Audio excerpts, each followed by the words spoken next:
When multiplying fractions, we multiply the numerators together. We multiply the denominators together, and then we fully simplify. But I think that is a bit of a waste of time. Since we are going to have to simplify anyway, why not do this from the beginning?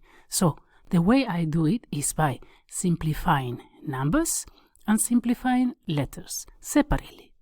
The only y at the top cancels the only y at the bottom. The x at the top cancels one of the x's at the bottom.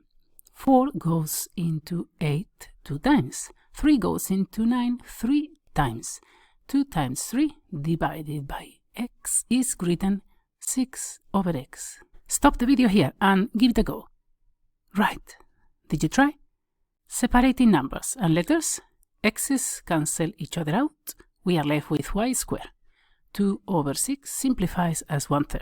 So 1/3 times y squared is the same than y squared over 3. When dividing fractions, we multiply the first fraction by the reciprocal of the second fraction. The only y at the top cancels the only y at the bottom. The x at the bottom cancels one of the x's at the top.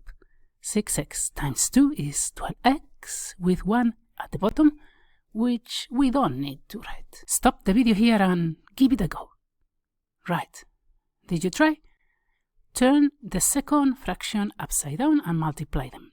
Separating numbers and letters, 5 times 3 at the top cancels 15 at the bottom. X squared at the bottom leaves 1x at the top.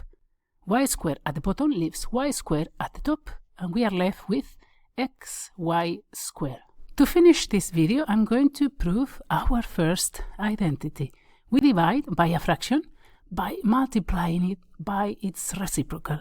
4 cancel each other out. X squared leaves 1x at the top.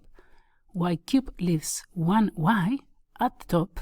5xy is the simplified version of our algebraic fraction. Want more practice? Access full courses, quizzes, and worksheets in the link below.